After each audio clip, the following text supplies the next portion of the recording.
Talking about Deadly Premonition today, Badger Tears, and my experiences, and perhaps a smidgen of a review, because I'm new to reviewing, so I'm really going to just talk about my experiences with the game. The game is littered with 80s references, which I love.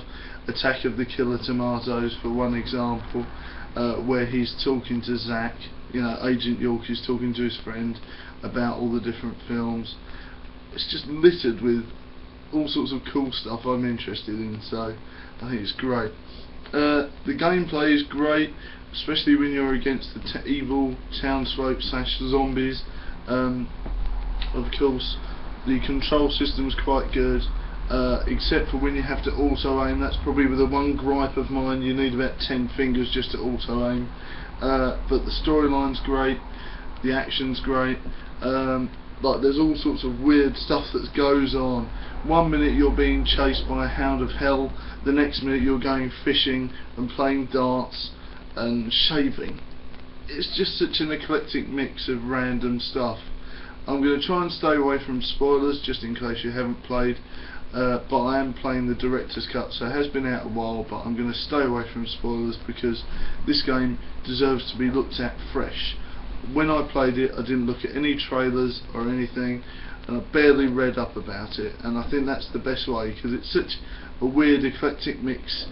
I think you need to experience it firsthand without looking at any reviews or anything. Just know from the Badger, the whole effing show is fantastic, and I think you should look it up.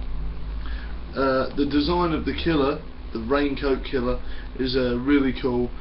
Just quite simple, with a sort of red sort of hoodie and leather coat with a nasty evil sharp axe and the glowing red eyes. Really sort of is the stuff of nightmares. And of course the zombies are well done to a certain extent. Some of them can be quite humorous, but which is a bit weird, like they got golf clubs and things like that, but I suppose that's all part of the fact that they're people in the town, and they're just going to have random stuff. But it did seem a bit weird, but especially when they bend over in weird shapes and start sort of like spider crawling over you, Exorcist style. It's a bit weird, but I think that's all part of the shock value. I really enjoy, even the music's great. I'd say the music, whoever scored that is a genius, because one minute you've got humorous music, next minute serious, next minute off the wall orchestral. It's bizarre but great. Some of the characters in it were great, like Agent York is one of my favourites, and will go down in my gaming history of awesome characters. I don't know what you guys think, but I think he's so quirky and off the wall, with Zack and the rest of the others in the game. I think it's just so bizarre.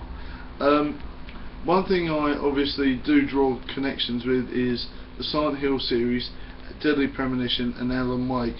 Alan Wake was meant to be pretty much like a serious, like ultra serious version of Deadly Premonition, where you could sort of go around to the whole town, do all different things.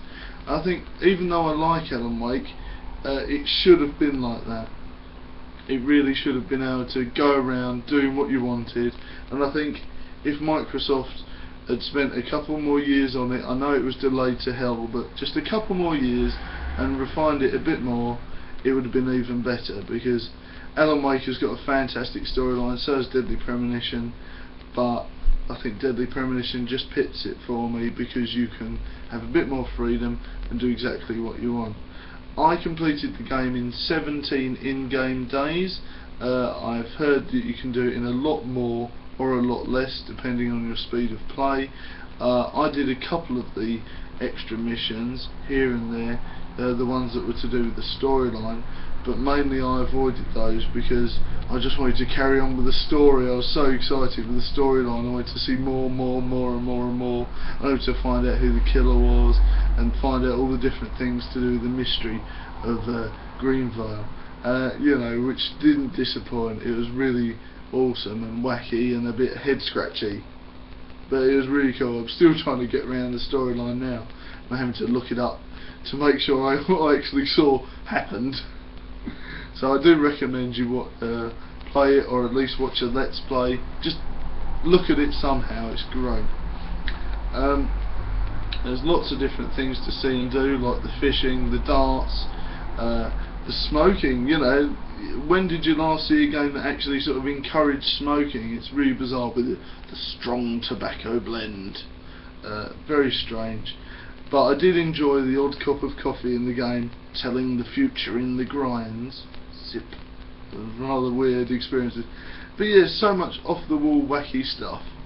Yeah, go and pick this up from CEX. I think it's about $12.99 second hand. I recommend it.